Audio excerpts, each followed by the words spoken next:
Futures and options on futures trading involve substantial risk and is not a suitable investment for all types of investors. Past results are not necessarily indicative of future results. When I use the word I in this video, it refers to what I teach in my charting course or what I author in my twice daily oral and written updates. Prices shown on charts and quote boards are in real time and take into account all known activity up to this point in time. And if you'd like to read more of this disclaimer, simply hit the pause key on your video player.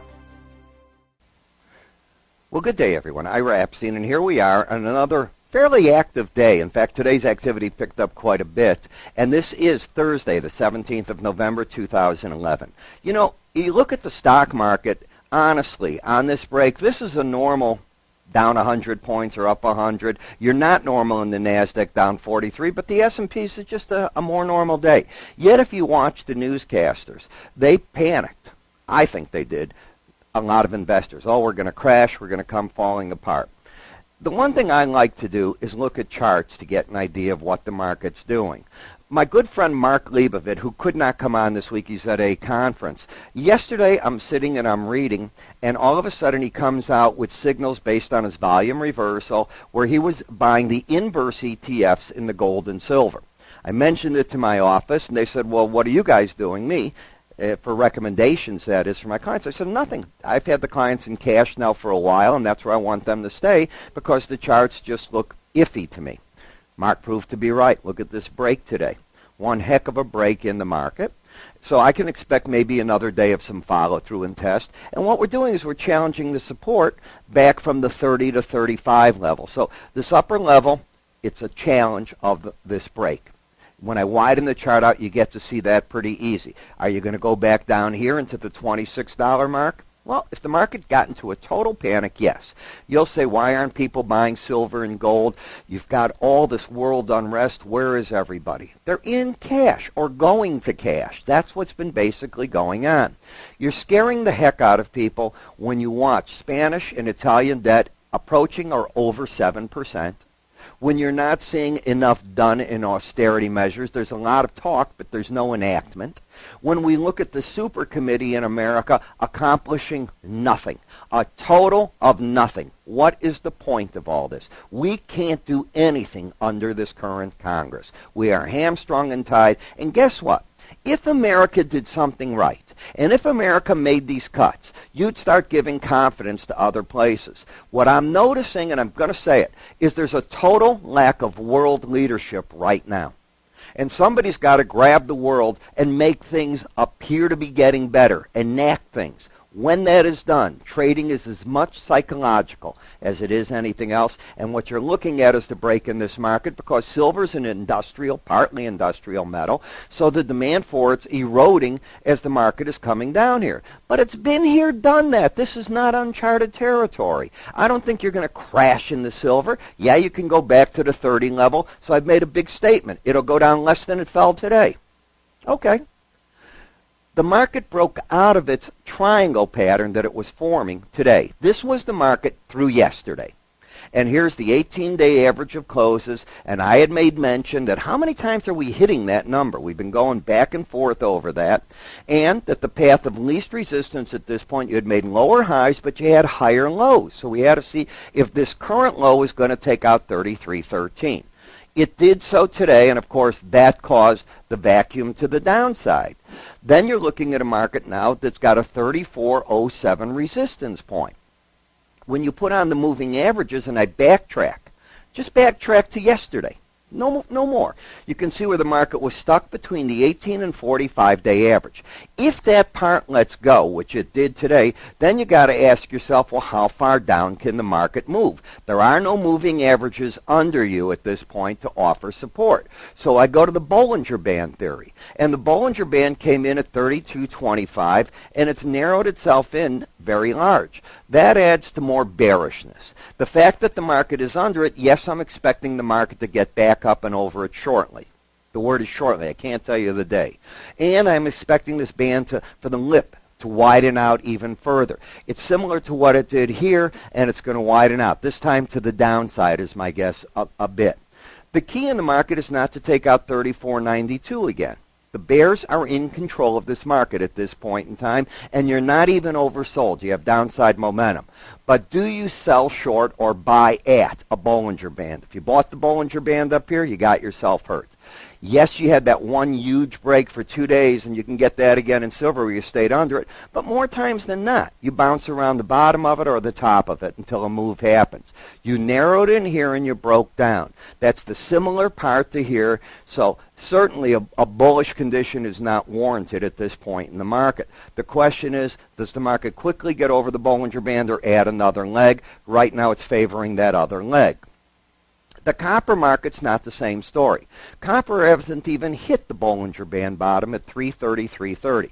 The trend is defined as down. We've got lower highs, we've got lower lows, you're under the 18-day average, but you're already in oversold condition. This is not the greatest spot in the world to start getting super bearish. At least if you got a rally, you'd have a tighter risk. That's all that I could say. I, for one, am in the bear camp right now until 353 is taken out, which is an interesting number because it's just slightly over the 18-day average. And the downside, the first objective's 333. If you go to the platinum market, you have not hit the Bollinger Band yet. The momentum of the market was lost the other day, and I know I was clear in saying that. And often the market tries to get to the 18-day average, which it did yesterday. And then the question, like a pinball machine, you've reset it, what next?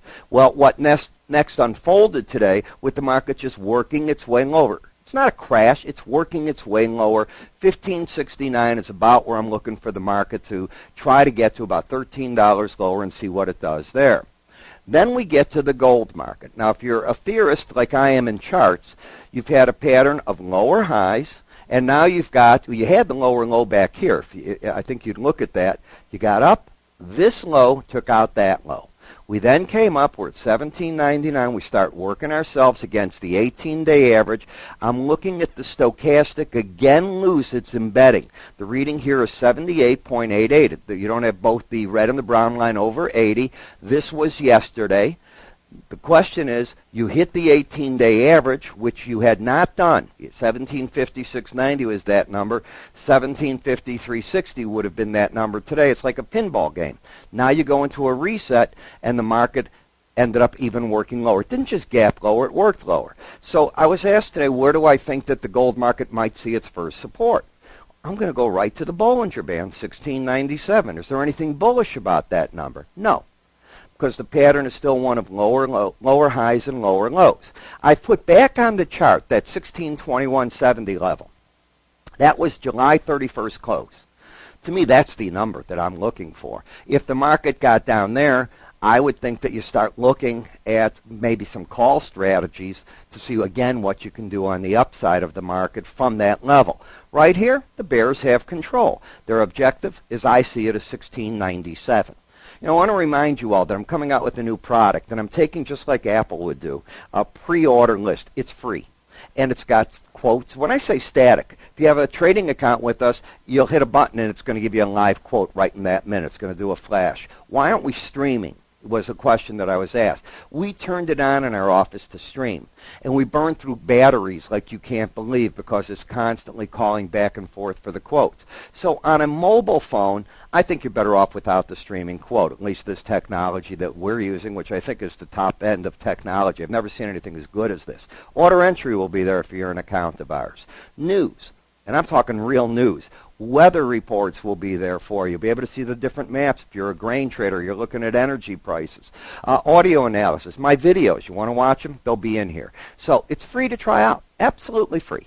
You give us a call, 1-866-973-2077. My staff will put you on the list, and I want to tell you, it works on Android and iPhones. The same application will work on your pad, your iPad. It'll work on the Galaxy. I have it here in my office, and we're all using it. The same thing. And you can save from your iPad. It'll save your setups here on your phone. You have custom quote pages and the like. It's pretty interesting.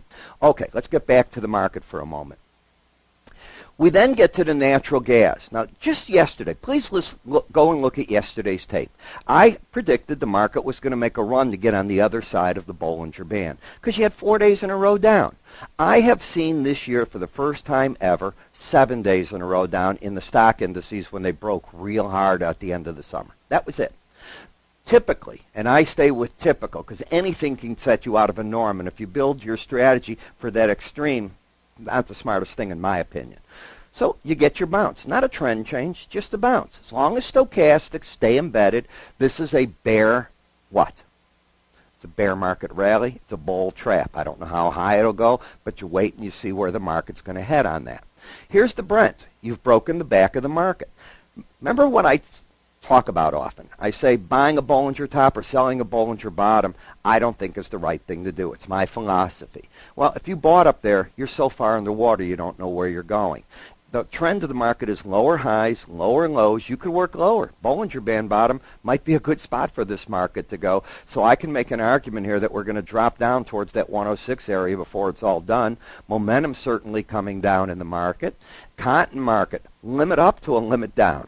Crazy markets, crazy. Trying to catch those, why do it? You're better off on the sideline. So with that, in looking at these markets, another down day, okay, but not the end of the earth. We're watching U.S. yields do what? They've been taking off on the bonds and notes because nobody's sure. Let's hope over the weekend, and that's what I'm hoping, we get governments to come out with positive statements. I'm Ira Epstein. Have a good day, and thanks for